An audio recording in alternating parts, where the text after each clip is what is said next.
All right, guys, welcome to another video. Today we're going to talk about combo damage, delta formation. Specifically, we'll cover the butterfly effect. Is it overrated? Is it broken? It actually depends. And we'll go over what will determine that, right? So before we can start, we actually have to cover the different types of damages because I think there's some misunderstanding with combo attack, which leads to a misunderstanding with butterfly effect. And then there's some just like wild stuff people are saying out there. Right. Specifically, we'll also cover how important cooldowns are, right? So when you have an instant proc, when you have something, there's a cooldown and how that actually affects the math or the percentage. Specifically, we're going to compare delta versus arch formation for combo commanders in the open field, and then we'll draw some conclusions. All right, so start out, let's just go over this simple chart, right? So right now there's actually like 4 types of damages. There's also true damage, which I'm not going to cover, right? Just because that's just Shajar and Cho. But the 3 biggest ones right now are skill damage, smite damage, and combo damage. Okay. This actually, for the most part, is referring to the active skill with some exceptions, right? But let's cover skill damage first. That's the one that has been around the longest, right? So basically every commander until Luched, their active skill and their instant proc is considered skill damage. Okay. Whenever you see a damage factor, just think roughly every white number you deal on the field is about 400 damage factor, right? That consists of basic attack and then a counter attack. So you do a basic attack, and then when they do a basic attack back to you in the same turn, you do a counter attack back. Each is about 200 damage factors. When you add them together, it's 400 damage factor. Or in 10 turns, think the white damage actually will come out to about 4,000 damage factor. Whenever you see a skill damage, smite, or combo damage, there's a damage factor to it, right? If the base is 200 for a basic attack, right? It's literally just going to be a multiple of what the white damage is for you. And that's actually how you calculate how much skill, smite, or combo damage you're going to do on the active skill, or even the instant proc, okay? Now, let's actually talk about how it's increased, right? So for skill damage commanders, it's really, really straightforward. Anything that gives you a skill damage increase is going to add to that skill damage or that active skill, okay? And which is why before all this other stuff came out, it made sense to actually just pick Wedge for the universal formation, because that actually contributed to the most amount of damage that was being done on the field. With the introduction of Luce and Gorgo, we were introduced to smite damage, right? Now, smite damage isn't increased by skill damage increase, it's actually increased by normal damage increase. And sometimes you'll see specific things that says smite damage, but for the most part, you're looking at normal damage. Okay, so normal damage is going to be basic attack and counter attack. So every single turn, if someone's attacking you, you're attacking someone else, right? It's going to be a normal attack and basic attack. So another way to think about it, whenever you're increasing normal damage, you're actually also increasing your white damage in addition to smite damage. Whereas for skill damage, you're not doing that, right? So just comparing smite damage to skill damage, if the number is like 1 for 1, right? So if you see a 30% skill damage increase versus a 30% smite damage increase, the smite damage is going to be way better, because not only are you increasing your active skill by the same amount as the skill damage counterpart, but you're actually increasing every single white damage, which in 10 turns is 4,000 damage factor, by 30% that the skill damage increase isn't going to be doing, all right? Even though technically combo damage was released when Luce came out, it kind of really came on the map after the Delta formation came out, and then Arthur was just released like a month or 2 ago, right?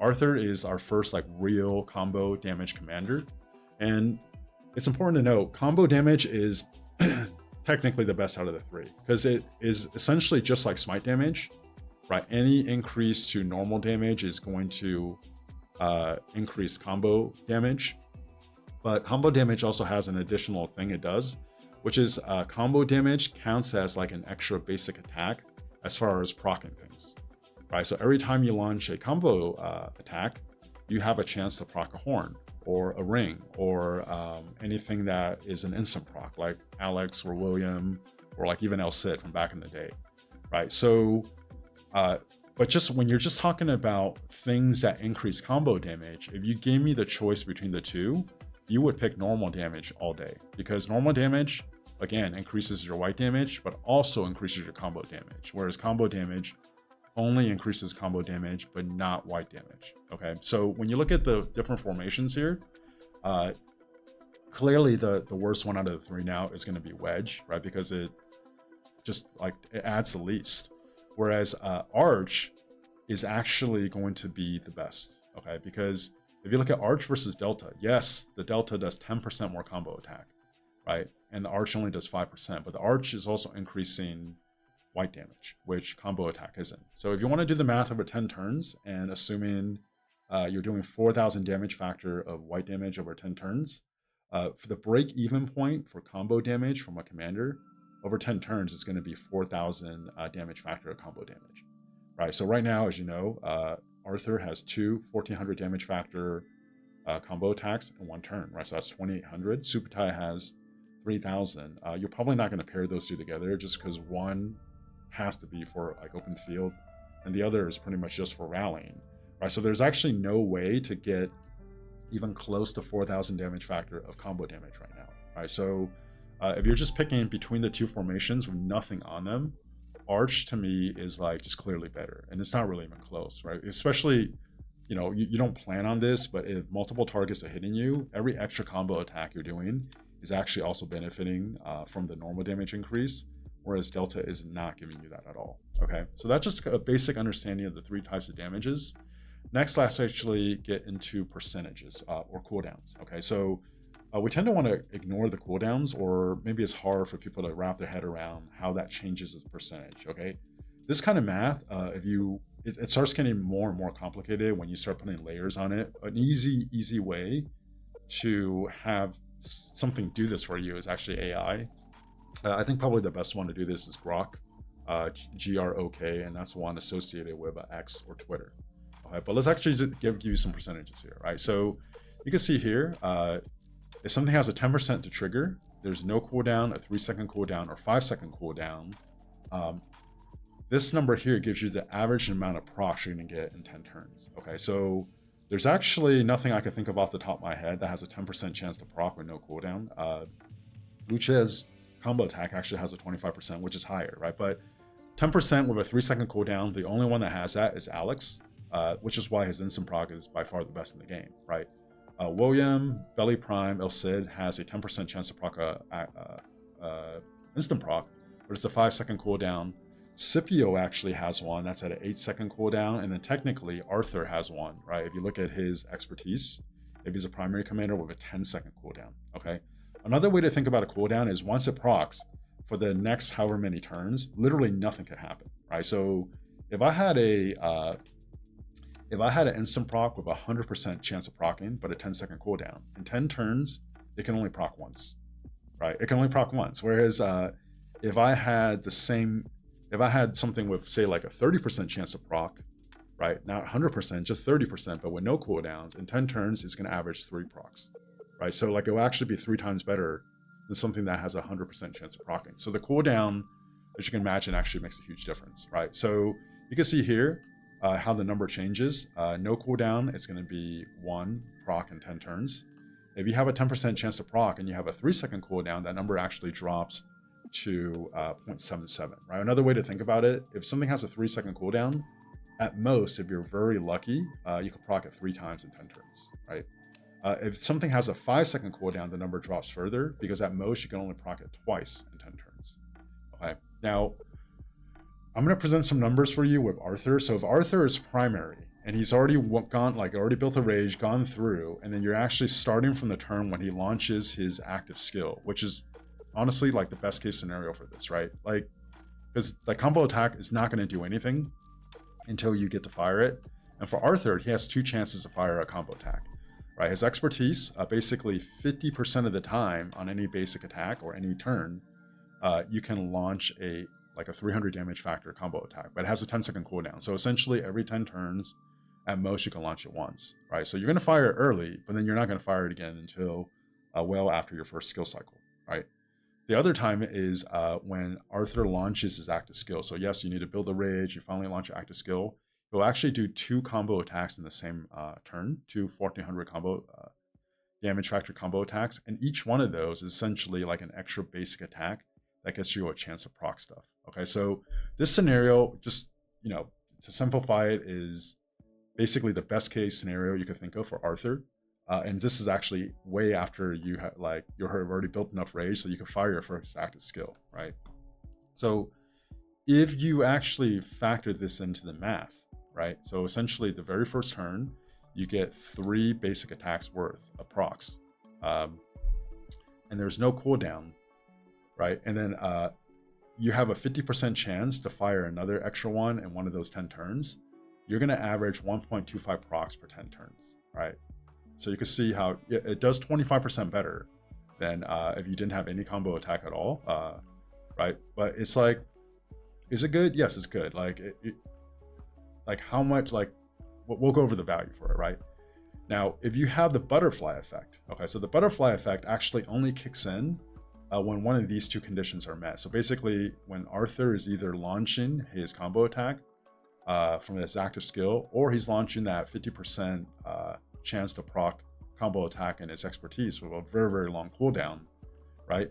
This number goes from 1.25 to 1.75. So you're getting an extra half a proc, or you're getting an extra proc every 20 turns, given Arthur. And the reason why I'm using this is because right now, unless you have an artifact KVK, and once you're pairing him with Lucia, which changes this math completely, by the way, that March is like 30 to 40% better than the next best March in the game, with Delta especially, right? But like, you don't get to use that all the time, and then if you use that, you're actually really, really taking away from your other marches. Like, is it even worth it from a big picture standpoint? I would actually argue it's debatable, probably not. But like for normal KVKs, you don't even get to use that, right? So right now, if you're going to pair Arthur, right, some people are going to try him with Attila, some people are going to try him with Philip, some people are going to try him with William, right? None of those commanders actually have combo attack. So really the only extra combo attacks you get are going to be from Arthur. Okay. If there's a 3-second cooldown, you can see the base actually only goes down very, very slightly. And then you do lose some of the effects of the butterfly effect from the 3-second cooldown there. Once you get to a 5-second cooldown, which is like William, Belly, El Cid, basically every instant proc is going to be 5 seconds or worse, other than Alex. The number actually drops dramatically, right? So you're actually getting like 0.27, 0.28 actually, 0.28 extra instant procs or per 10 turns, right? Or just think almost have to be 40 turns for you to actually get 1 extra instant proc, right? Like that's actually the butterfly effect, right? So essentially these 2, when they proc, you have a 20% more chance to trigger. That's actually what the butterfly effect does. So I think the reason why people think it's really broken is because they just think like all the instant procs are just doing 30% now, right? That's not the case. It's actually only when you're launching a combo attack.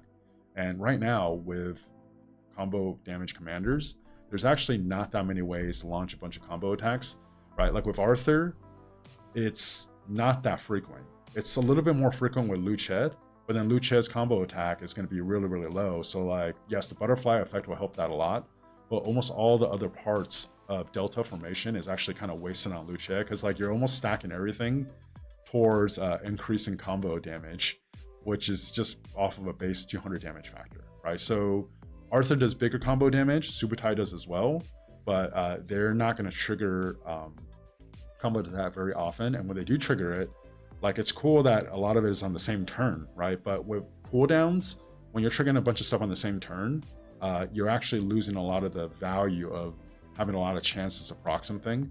And then with something like Lucio without a cooldown, the damage is too small where it's not actually really worth it to go Delta over Arch, okay? But that's kind of like the big picture thing I want you to get out of this. All right, next, without getting too in-depth into this, it's just important to know on the left is going to be Delta, on the right is going to be Arch, right? And you can see for all the Delta, you're boosting combo attack, and for all the Arch, you're boosting normal damage, right?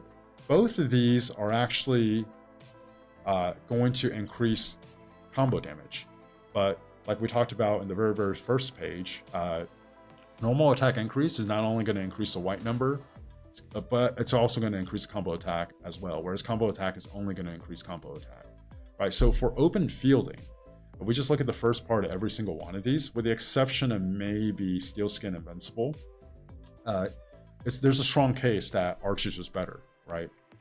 When you start getting into the second part, right, for every one of these Delta ones, the Thrasher, the Steel Skin, right, it actually takes time to rack up. So, for example, there's a 10-second window where if you actually launch a combo attack, you can keep stacking this. But for open fielding, you don't really want to rely on that, which is why like a inscription like Uplifting isn't that good for open fielding, right? But it's actually really good for Rally Garrison because you know you're going to stay connected to the target. So once you actually ramp up and build there, it's going to do like really, really well.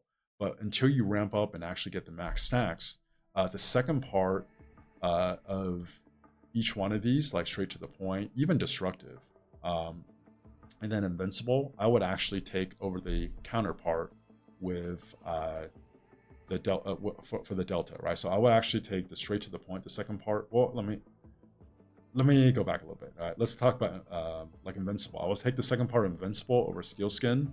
There's no second part here. Fearless is just going to be better than Flurry in almost every way. The second part of straight to the point, honestly, I would take over the second part of Butterfly Effect because of the math I just showed you. And then same thing with Destructive. Destructive is controversial. I actually think it's pretty good. We could talk about it in another video. I kind of did in the 2 videos ago. But for Thrasher, the second part, you literally need to just stack up to 5 stacks for it to really be worth it, right? Because when you get up to 5 stacks, now you're getting 7.5% extra combo attack damage.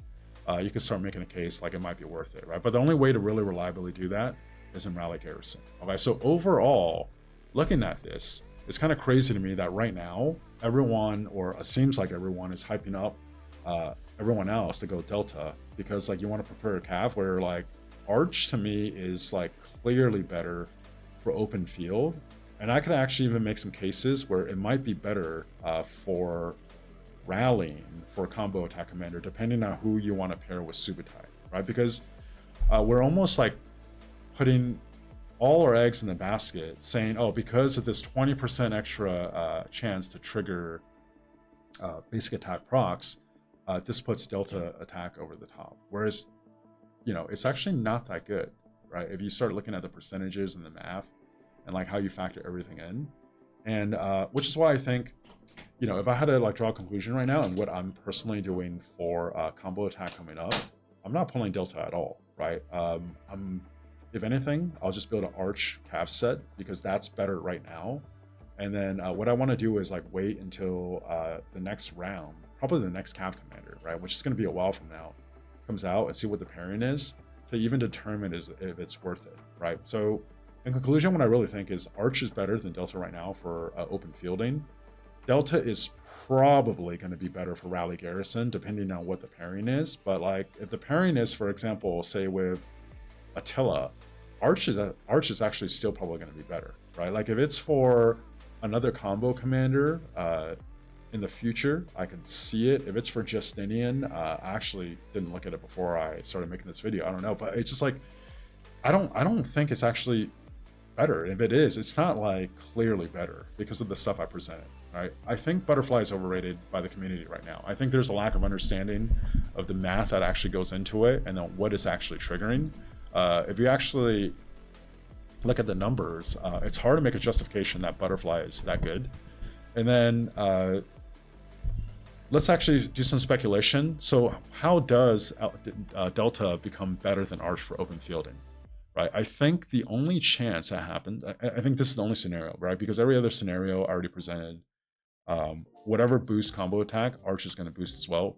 The only chance is if you start getting combo attacks that could fire a lot more frequently, not on the same turn, right? Like in a bunch of different turns with no cooldown, kind of like Luched, or a very short cooldown, like three second cooldown at most, but actually probably less. We'll have to do the math for that, right? So I don't think it's going to happen though, because if you have something like that and you pair it with, say, Arthur, it's going to be way too broken, right? If you have like a Lucha's expertise on a commander, and you pair it with Arthur, and then you have Delta attack with the Butterfly effect, it would be disgustingly broken, right? So like, if you do that, yes, Delta will have the highest upside in the game, will be the best formation in the game. But like if you do that, it will make the game too unbalanced. And I just don't think the developers will go down that route, because like it's the goal is to actually make the game balanced and fun, not just make one type of formation or one troop type way more broken and like way too unbalanced compared to say like a skill damage based troop type like Archer, right? So it's very, very hard to thread the needle. And it's just hard for me to see it happening, right? Finally, if you look over here, Thundering Hooves is Subutai's active skill, right? And this seems to be a trend for Subutai and Arthur, is like they launch multiple combo attacks on the same turn, right? Well, if there's a cooldown, right, then it actually isn't as effective, right? Because if it's all on the same turn, let's just say you have a horn without a cooldown. Okay, fine. Let's just say you actually hit on all 3 times and you get 150 rage, right? Well, most of that rage is actually going to go to waste because the rage cap is only 220.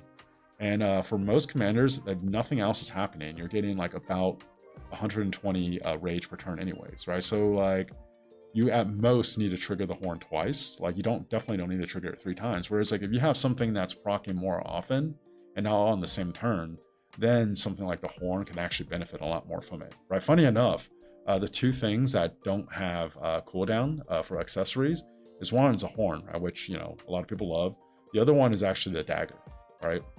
So dagger, something like Subutai, which can launch 3 in one, like you can literally add 3 stacks of the dagger on one turn.